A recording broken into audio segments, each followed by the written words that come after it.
अच्छा यार ये बताओ, मैं भूल गया हूँ, मुझे किसी बड़े अच्छे बच्चे ने बताया था कि how to basically avoid the meeting room. I just want कि जो भी आए सीधा अंदर आए रूम के अंदर। तो वो ऑप्शन कहाँ था? ऑप्शन पर था। वो वेटिंग रूम की ऑप्शन मोर में जाके होती है, मतलब वहाँ पे, मतलब जो मीटिंग सेटिंग्स होती है तो वहाँ पे आपको ऑप्शन मिल जाएगी कि आप वेटिंग रूम एंड करते हैं।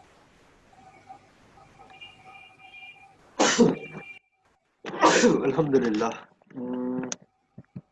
ओके चलो ठीक है यार, अब सारे आगे मैं करूँगा। सर अगर आप लैपटॉप यूज कर रहे हैं ना, तो जहाँ पार्टिसिपेंट्स का एक बॉक्स आता है, उधर नीचे तीन छोटे डॉट्स होते हैं या फिर मोर करके लिखा होता है, तो वहां पे ऑप्शन आती है कि टू वेटिंग रूम के बगैर।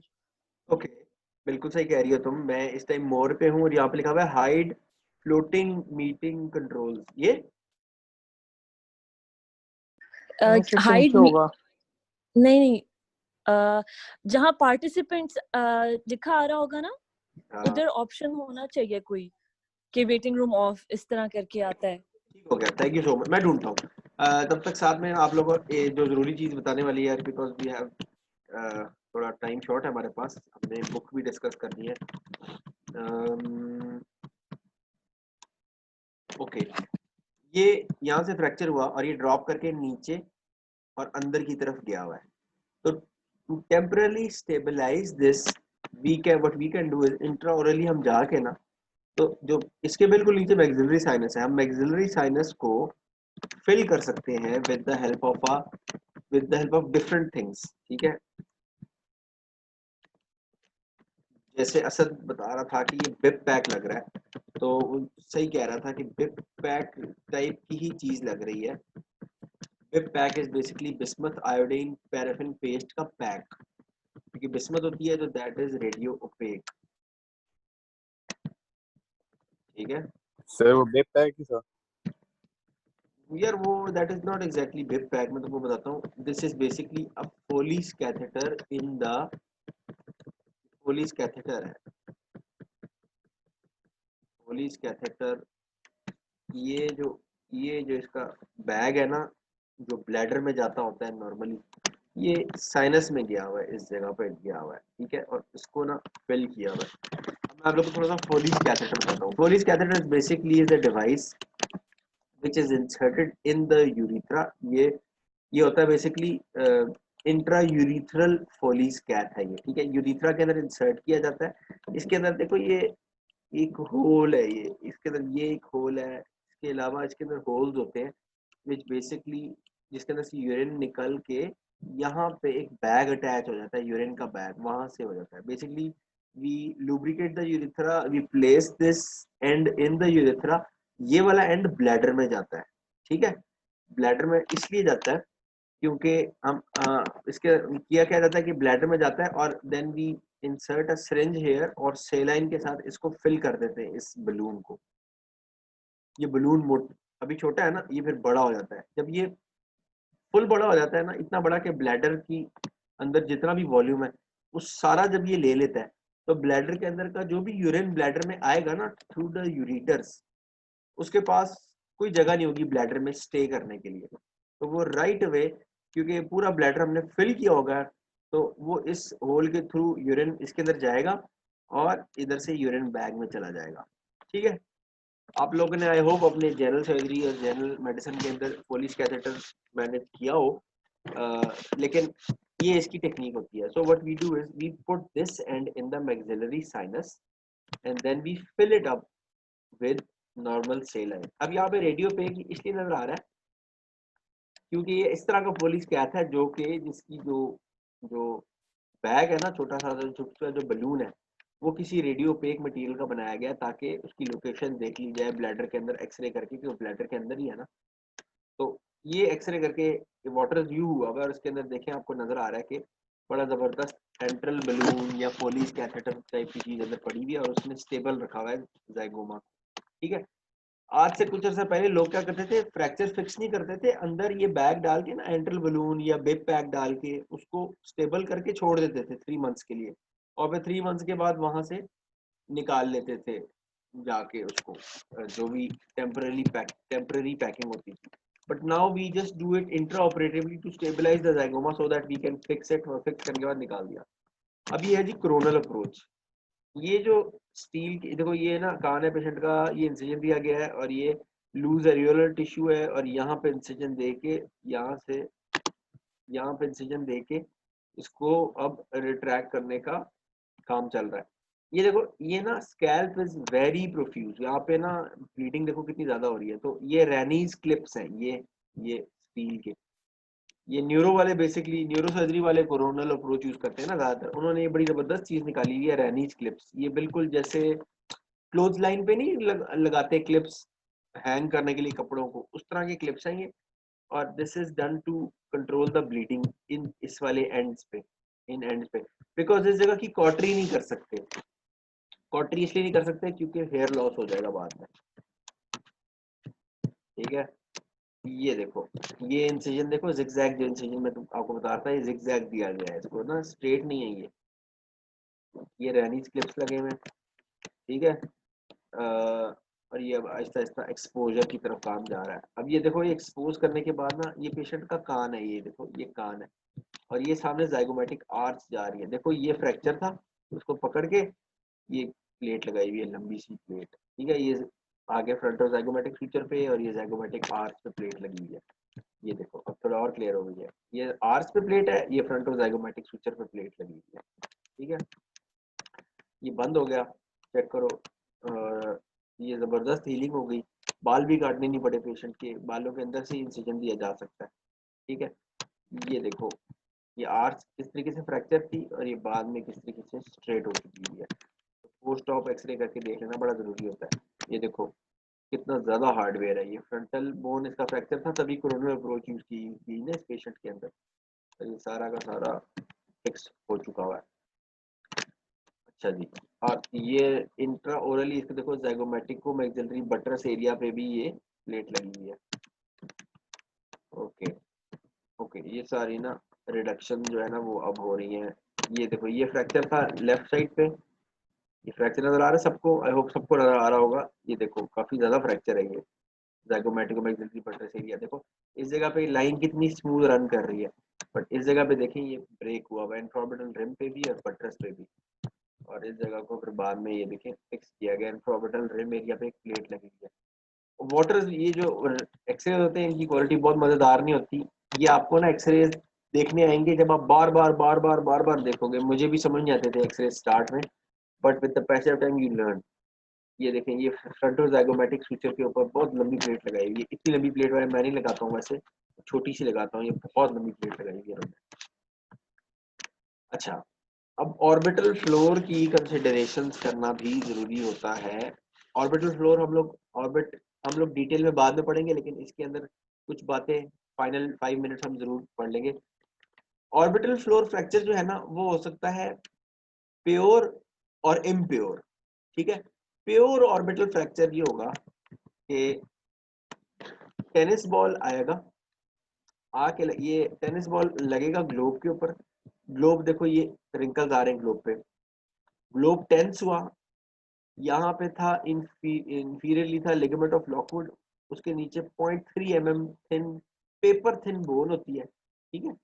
वो इतनी थिन बोन है ना कि अगर आप स्कल को आपको मिले ना कैडेवरिक प्रॉपर कैडेवरिक स्कल, तो आप उस फ्लोर के ऊपर अंगूठे के साथ दबाओगे ना तो वो फ्रैक्चर कर जाएगा। इतना पतला है 0.3 mm, ठीक है।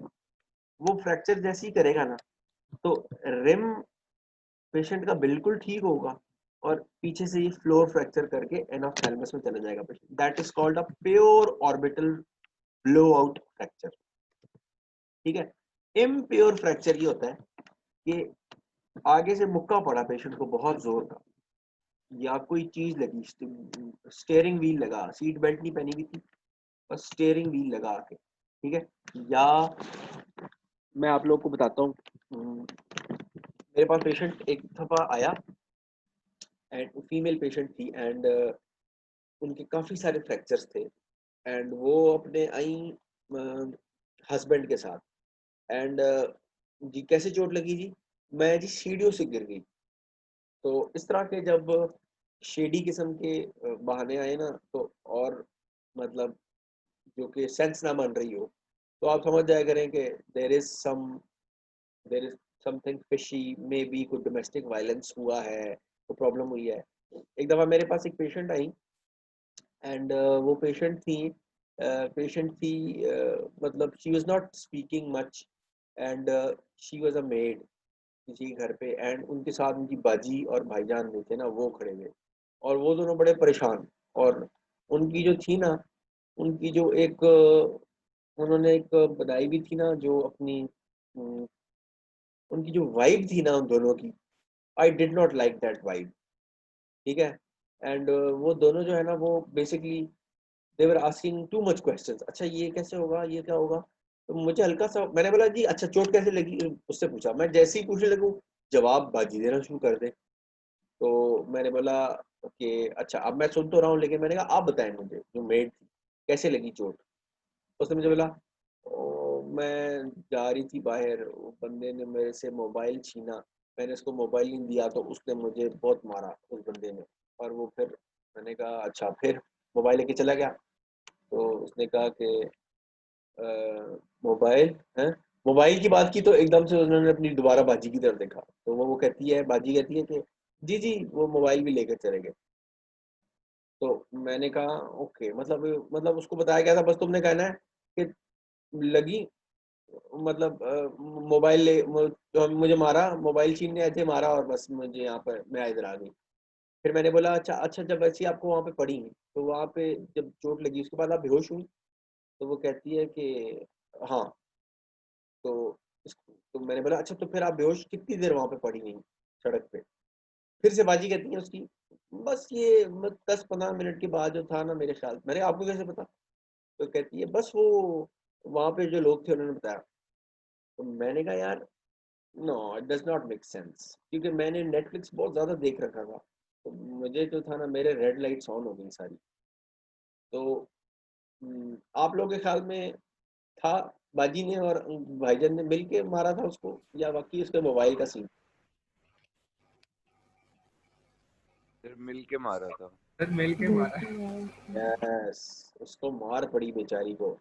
एंड सबसे बड़ी जो वहां पे जो एक नेगेटिव एम्बियंस नेगेटिव वाइब्स थी ना वो ये थी कि वो she was not making any eye contact with both of them. ये सबसे बड़ा पॉइंट था मेरा जो मैंने फील किया ना। तो इस तरह की अनफॉर्चुनेट सिचुएशंस ना यार आप दरवाजों पे भी लग जाते हैं। Yes. Asad is talking about another patient जिसमें असद जो था ना वो मेरे साथ था, जिसके अंदर वो कॉन्डाइलर फ्रैक्चर का उनका शक था। एक कॉन्डाइल पे बहुत ज़्यादा चोट लगी हुई थी एंड एक फीमेल पेशेंट थी। एंड उनके हस्बैंड जो है ना वो बता रहे थे जी कि ये इनको जो है ना रात को सोते हुए उठी है उनको दरवाज़ा लगा है।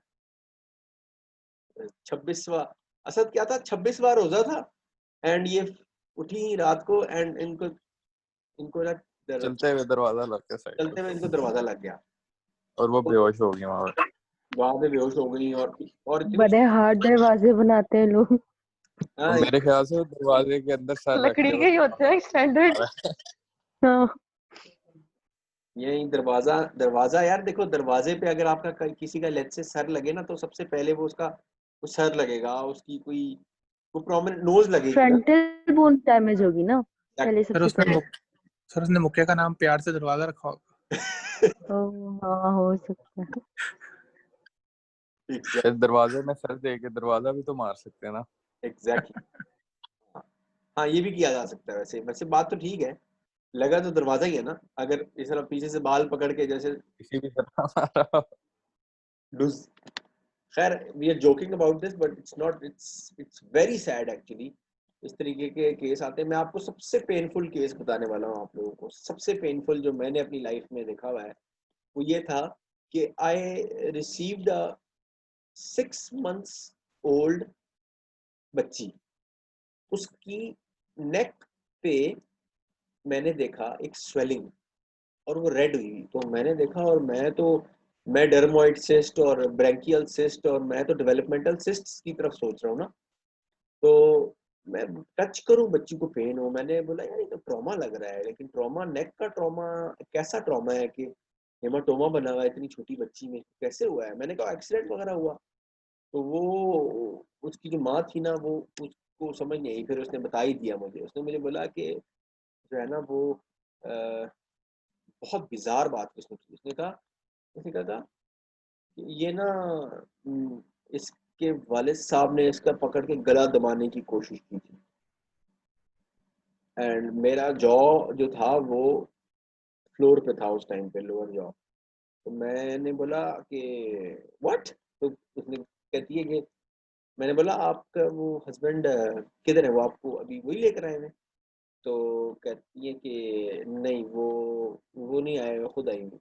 मैंने कहा आप उनको फ़ोन करके उनको बुलाएं, ये पेरेंट इस पेरेंट का गार्डियन भी होना चाहिए। मैंने कहा मैं उसका इलाज एटलीस्ट इस तरीके से करूँगा कि मैं उसको कोई धमकी देता हूँ, कुछ करता हूँ, क्योंकि मैं नॉर्मली इस तरह के लीगल मैटर्स में, आप लोगों ने मेडिको लीगल भी मेरे साथ पढ़ा हुआ है, इस तरह के लीगल मैटर्स में you should not interfere and you should let the legal authorities do the work. But मैंने कहा यार पाकिस्तान है, वो दबा सकता है गला, तो मैं भी तो चपेट तो मार ही सकता हूँ उसको।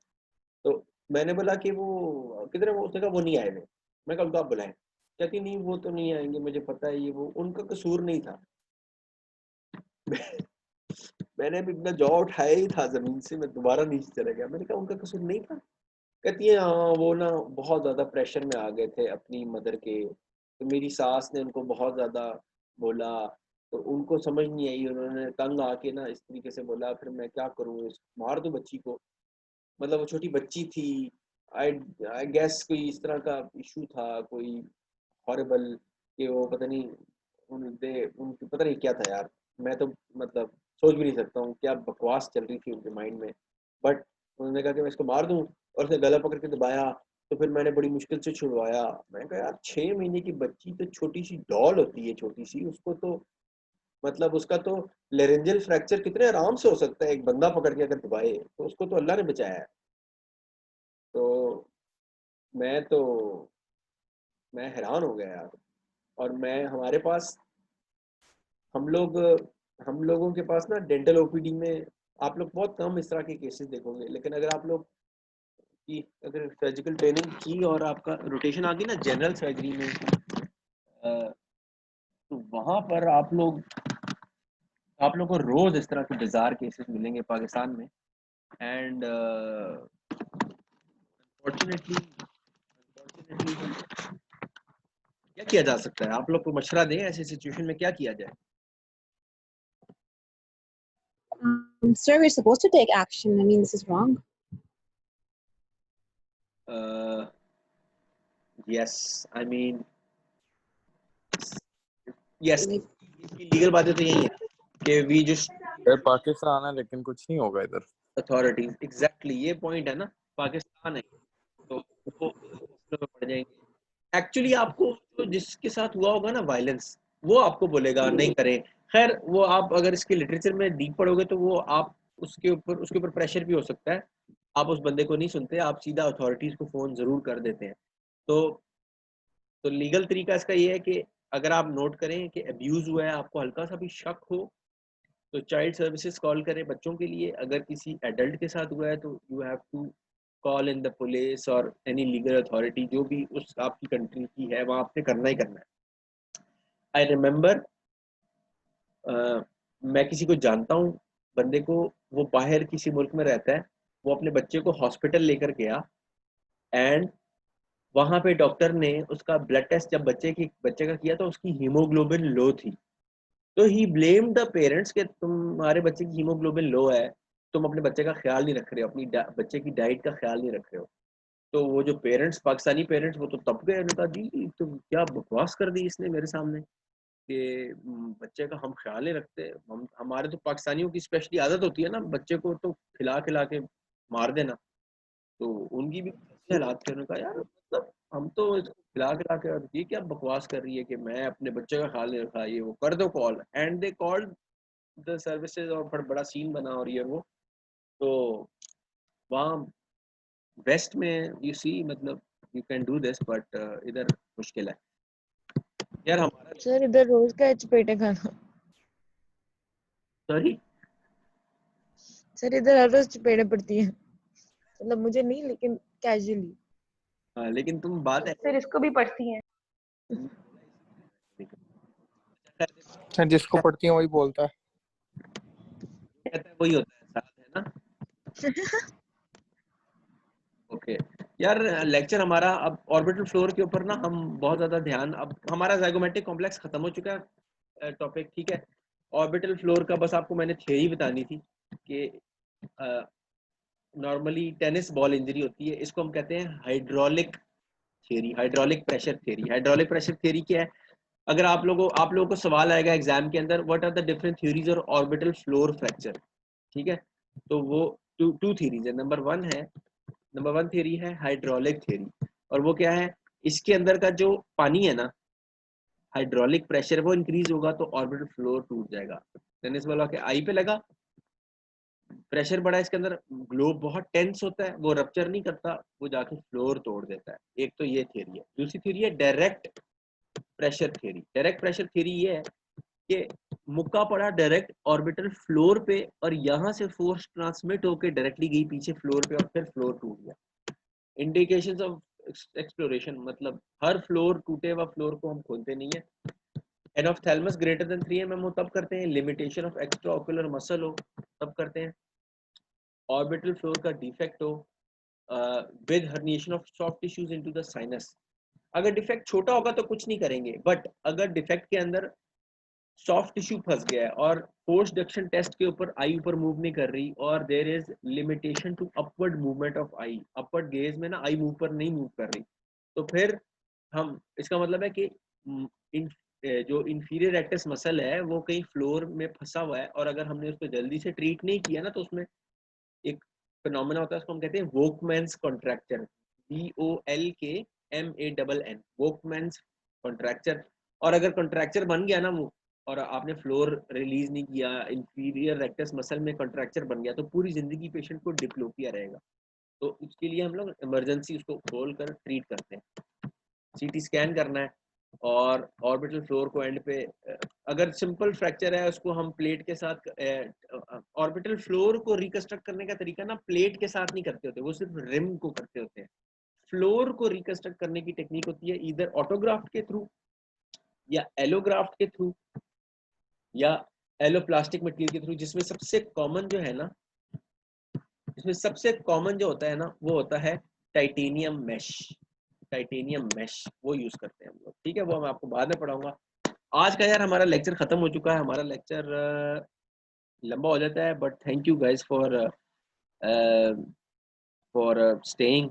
आप लोग जो है ना and not getting bored, hopefully आप लोगों का कोई क्वेश्चन हो तो मुझसे पूछना। ज़ाइगोमेट्रिक अब हम जो बुक डिस्कस करनी थी वो अनफॉर्चुनेटली हम नहीं कर सकेंगे, क्योंकि अभी आप लोग के जूनियर्स का भी लेक्चर मैंने लेना है।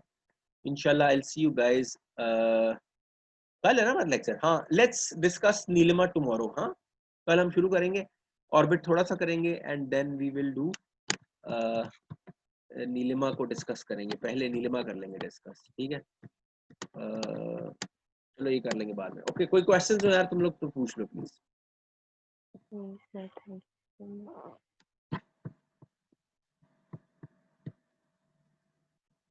ठीक है, चले, thank you very much, take care. Attendance तो लगा दे। हाँ यार, यार ये क्या बोरिंग काम है सर तेरा सारों की लगा दे। यार, मेरा दिल बहुत कर रहा है सीरियसली, सबकी लगा दूं। सर ऑलमोस्ट सारे ही हैं, लगा दे, कोई मसला नहीं। इन अ परफेक्ट वर्ल्ड मैं जो ना चाहता तो यही हूँ कि अटेंडेंस लगे ही ना, एंड आप लोग अपने इंटरेस्ट के साथ आओ, लेक्चर सुनो, जिसका दिल चाहता है, जिसका दिल नहीं चाहता वो rest. But we do not live actually, ठीक है।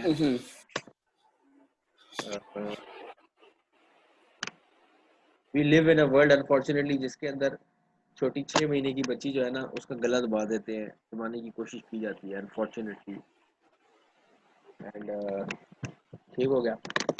तो मैंने अटेंडेंस ले ली है बॉस, मैं आप लोगों से शेयर कर दूंगा, आप लोग अपना ख्याल रखें, thank you very much, take care. Sir ये अपलोड भी कर दीजिएगा लेक्चर। डन, ओके, अल्लाह हाफिज। Sir. Thank you sir. Mariam Sajjad फिर से रूम एंटर करने की कोशिश कर रही है, अल्लाह हाफिज। It happens.